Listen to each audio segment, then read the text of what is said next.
नमस्कार, आप देख रहे हैं आवाज़ इंडिया। मैं हूं आपके साथ अंजनी मिश्रा। बुजुर्गों के चेहरे पर खुशी लाना किसी तीर से कम नहीं है। लोक कला और संस्कृति को जीवंत रखना हमारी जिम्मेदारी है। आज हम आपको ले चलेंगे एक ऐसी यात्रा पर जो सिर्फ पर्यटन नहीं बल्कि संस्कृति, परंपरा और भावनाओं का संगम है। ये कहानी है आनंद फाउंडेशन की, आनंद यात्रा की, जिसने बुजुर्गों, वीर पत्नी, दिव्यांग और वंचितों को ऐतिहासिक और सांस्कृतिक स्थलों की सैर करवाई। शहरी और ग्रामीण जीवन के बीच की खाई को मिटाना, लोक कला को संजोना और बुजुर्गों को खुशियों की सौगात देना, यह सिर्फ पर्यटन नहीं बल्कि उन बुजुर्गों के लिए सम्मान और खुशी का अवसर है जिन्होंने जीवन भर समाज के लिए योगदान दिया। देखिए, ये जो महाराष्ट्र की भूमि है, ये संतों की भूमि है और यहाँ पे प्रबोधन, उद्बोधन और लोक शिक्षण देने का बहुत बड़ा काम संतों ने किया है। वही एक छोटा सा काम आनंद फाउंडेशन कर रहा है। और जो लोक कलाकार है, उन लोक कलाकारों को यहाँ पर बुलाकर उनको मतलब एक सम्मान उनका करना, शासन तो उनके अपने तौर पर करते ही है, लेकिन आनंद फाउंडेशन जैसी जो एक एनजीओ है, ये काम कर रही है। कोविड के बाद में जो लोग एक दूसरे से दूर हो गए थे, वो इकट्ठा लाने का काम ये आनंद फाउंडेशन कर रहा है। और खाली लोक कलाकारों के लिए ही नहीं काम करते हैं, तो कुछ बच्चे हैं, ऐसे बच्चे हैं कि जो अनाथ बच्चे हैं या कोई जो विकलांग है या कोई मतलब जिनको किसी का सहारा नहीं है, ऐसे लोगों को इकट्ठा कर आनंद फाउंडेशन उनको आनंद देने का काम कर रहा है। और तो मुझे ऐसा लगा कि भाई हमने भी कुछ करना चाहिए, तो लोक कलाकारों को इस फाउंडेशन के साथ में जोड़कर, ये तो खाली मराठवाड़ा के हमने लोक कलाकार लाए हैं, हमें 5 कस्बों में जाके काम करना है, महाराष्ट्र के बाहर भी जाके काम करना है। चंद्रपुर, गढ़चिरौली, यहाँ से भी लोक कलाकार यहाँ पे आएंगे और उनको हम आनंद दे पाएंगे। इतना ही इस आनंद फाउंडेशन का प्रयास है। आज यहाँ पर लोक कलाकार एवं जो कलाकार है महाराष्ट्र संस्कृति जीवित रखने का काम कर रहे हैं, प्रबोधन का काम कर रहे हैं, उनको यहाँ पर एक लाए हैं, तो क्या यहाँ पर प्रस्तुत किया जाएगा? यहाँ पे बहुत सारे लोक कला प्रकार आज प्रस्तुत होने वाले हैं। गोंदल है, भारूड है, पोवाड़ा है, दशावतार है, लोकगीत है, कुछ प्रबोधन गीत है। ऐसे सब लोगों को यहाँ पर इकट्ठा किया है और वो लोग अपना प्रस्तुति यहाँ पे देने वाले हैं। लोक कला हमारी संस्कृति की धड़कन है। आनंद यात्रा जैसी पहल हमारी परंपराओं को अगली पीढ़ी तक पहुँचाने में मदद करेगी। साहिर विजय सातोरे और अन्य लोक कलाकारों ने अपनी प्रस्तुतियों से समा बांध दिया। संस्कृति के सुर, बुजुर्गों के चेहरे पर मुस्कान और कला की रोशनी, यही है आनंद यात्रा की पहचान। आज यहाँ पर हम देख सकते हैं कि लोक कलावंतों का यहाँ पर एक मेला लगा था, जो कि आनंद फाउंडेशन ने यहाँ पर उनको एक संधि दी, एक अवसर दिया कि उनकी प्रस्तुति यहाँ पर पेश होकर जो महाराष्ट्र की संस्कृति है, उसकी विरासत जन जन तक पहुँचे। क्या बताएंगे, आज यहाँ पर आपने जो आपकी 5वीं पीढ़ी है कालू बालू तमाशा नाम से, जो मुंबई नहीं तो पूरे महाराष्ट्र में, वर्ल्ड में फेमस और राष्ट्रपति पुरस्कार भी आपको मिला है, क्या बताएंगे? ये बहुत बड़ा काम करते हैं आनंद फाउंडेशन। ये जो कला है अभी लोप होने वाली है, लेकिन उसको जीवित करने का काम आनंद फाउंडेशन ने किया है और कर रही है। जहाँ जहाँ हम जाते हैं, और डिजिटल ज़माना है अभी, और नए नए कर्मणुक के साधन आ रहे हैं, और ये जो लोक कला है ओरिजिनल, वो पीछे पड़ रही है। वो उसको आगे लाने के लिए ऐसे फाउंडेशन होने चाहिए। शासन प्रशासन के पास आप क्या संदेश देंगे या डिमांड क्या रखेंगे? शासन ने भी ऐसा काम करना चाहिए।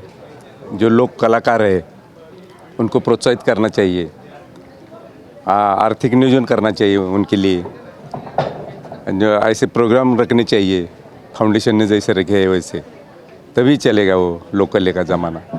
जैसे कालू बालू तमाशा में कई डायलॉग फेमस हुए थे, आप कौन सा डायलॉग लोगों को मनोरंजन के तौर पर बताएंगे? कालू बालू तमाशे में उनका एक वगनाट्य था, जहरी प्याला। कालू बालू का असली नाम था लहुआ अंकुश, और उनका जो वगनाट्य था जहरी प्याला, उसमें वो रोल पुलिस का रोल करते थे, और वो दोनों पुलिस का नाम था कालू बालू। और उनके साथ मेरे पिताजी ने भी काम किया था, खलनायक का रोल सेनापति का, और मैंने भी किया है। उसका एक डायलॉग है, चिंता तुरा खुदा न निद्रा, चिंता तुरा क्षुधा न निद्रा, कामा तुरा लयन लज्ज। या जगामध्ये पुष्कळ रोग आहेत, परंतु चिंता या रोगासारखा दुसरा कोणताही रोग नाही।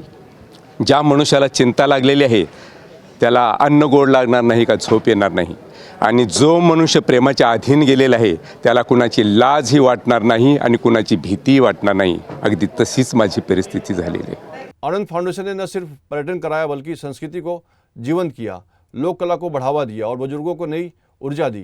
तो दोस्तों, यह थी हमारी आज की खास रिपोर्ट, आनंद फाउंडेशन की यात्रा. अगर आपको यह पसंद आई हो तो कमेंट्स में अपनी राय जरूर दें और ऐसे ही प्रेरणादायक समाचारों के लिए हमारे साथ जुड़े रहें. इस रिपोर्ट को देखकर लाखों लोग आनंद यात्रा का हिस्सा बनने को प्रेरित होंगे. मुंबई की जो जीवन वाहिनी है वहाँ पर हर व्यक्ति का जीवन भागदौड़ में दिखाई देता है, लेकिन इसी भागदौड़ के दुनिया में आनंद फाउंडेशन काम कर रहा है, जो कि लोगों के चेहरे पर मुस्कान लाने का कार्य कर रहा है. कितने सालों से आप ये काम कर रहे हैं? 6 साल से ज़्यादा हो गया. 2018 दिसंबर को रजिस्ट्रेशन हुआ था और 2019 से हमने शुरू किया.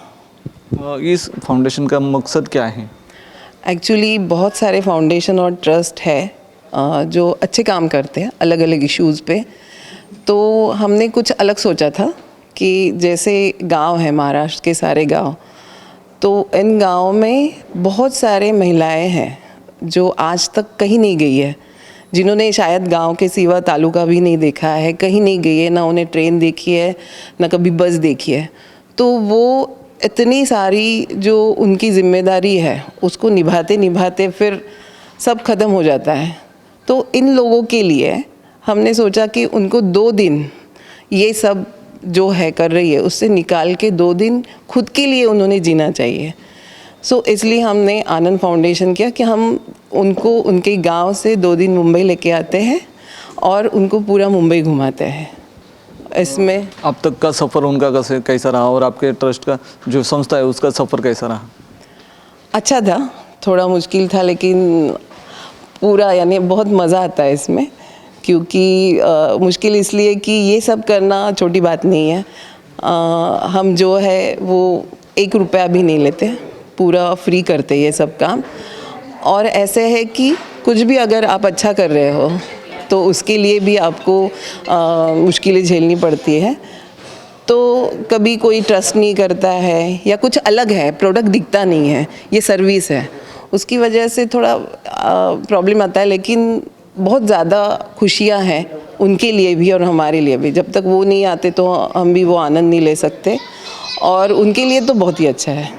जो कि हम देख सकते हैं कि लोक कला की ओर नई पीढ़ी जो है उसको दरकिनार करते हुए नज़र आती है. लेकिन हमारे साथ में ये देखते हैं कि उम्दा कलाकार है जो कि लोक कला की ओर ध्यान दे रहे और उसको जीवित रखने का प्रयास कर रहे हैं. क्या बताएंगे आप, कैसे उसको जीवित करने का काम कर रहे हैं? आम्ही पहिल्यापासून लक्ष देतोय, करण्याचा प्रयत्न करतोय, पण लोकांचा प्रतिसाद मिळत नाही. अभी तक आपने कितने साल से किए हैं और कितने साल से कर रहे हो? 9-10 वर्ष झाली करतो.